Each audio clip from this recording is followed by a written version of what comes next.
আজকালকার ব্যস্ত জীবনে শরীরচর্চা অনেকেরই উপেক্ষিত একটি বিষয়, কিন্তু জানেন কি মাত্র 30 মিনিট ব্যায়াম করলে আপনার শরীর ও মনের ওপর কতটা ইতিবাচক প্রভাব পড়তে পারে। চলুন জেনে নিন কেন প্রতিদিন অন্তত 30 মিনিট এক্সারসাইজ করা অত্যন্ত জরুরি। শরীরের ফিটনেস ও রোগ প্রতিরোধ ক্ষমতা বৃদ্ধি।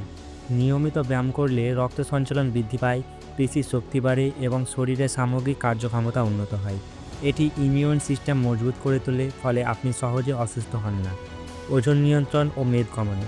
যারা ওজন কমাতে চান তাদের জন্য কার্ডিও এক্সারসাইজ যেমন দৌড়ানো, সাইক্লিং, দড়ির লাফ খুব কার্যকর। প্রতিদিন মাত্র 30 মিনিট ব্যায়াম করলে অতিরিক্ত ফ্যাট বার্ন হয়, যা স্থূলতা কমাতে সাহায্য করে। হৃদরোগ ও ডায়াবেটিস প্রতিরোধ। নিয়মিত এক্সারসাইজ করলে রক্তচাপ নিয়ন্ত্রণে থাকে, হার্ট সুস্থ থাকে এবং টাইপ 2 ডায়াবেটিসের ঝুঁকি কমে। এতে রক্তে সুগারের মাত্রা স্বাভাবিক থাকে, যা ডায়াবেটিস রোগীদের জন্য বিশেষ উপকারী। মানসিক চাপ কমানো ও ভালো ঘুম। ব্যায়াম করলে এন্ডরফিন নিঃসৃত হয়, যা মানসিক চাপ কমায়, মুড ভালো রাখে। এছাড়া এটি অনিদ্রার সমস্যা দূর করে এবং রাতে ভালো ঘুম নিশ্চিত করে।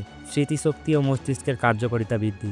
এক্সারসাইজ করলে মস্তিষ্কে রক্ত চলাচল বৃদ্ধি পায়, যা স্মৃতিশক্তি উন্নত করে এবং মনোযোগ ও শিখন ক্ষমতা বাড়ায়। গবেষণায় দেখা গেছে এটি আলঝাইমার্স ও ডিমেনশিয়া প্রতিরোধে সাহায্য করতে পারে। মানসিক স্বাস্থ্যের উন্নতি। যারা উদ্বেগ, হতাশা বা একাকিত্বে ভোগেন তাদের জন্য ব্যায়াম এক প্রাকৃতিক ওষুধের মতো কাজ করে। এটি আত্মবিশ্বাস বাড়ায় এবং সামগ্রিক মানসিক স্বাস্থ্যের উন্নতি ঘটায়। দীর্ঘায়ু হওয়ার সম্ভাবনা বৃদ্ধি।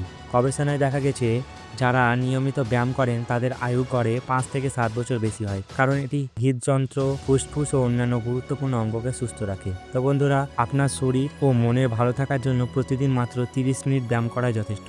এটি আপনার সুস্থতা, কর্মক্ষমতা ও জীবনের গুণগত মান বৃদ্ধি করে। তাই আজ থেকে ব্যায়ামকে অভ্যেসে পরিণত করুন এবং সুস্থ জীবন উপভোগ করুন। আপনি যদি এই বিষয়ে আরও জানতে চান বা নিজের অভিজ্ঞতা আমাদের সঙ্গে শেয়ার করতে চান, তাহলে কমেন্টে লিখে জানান। এই ভিডিওটি ভালো লাগলে লাইক ও শেয়ার করুন এবং চ্যানেলটি সাবস্ক্রাইব করতে ভুলবেন না। ধন্যবাদ।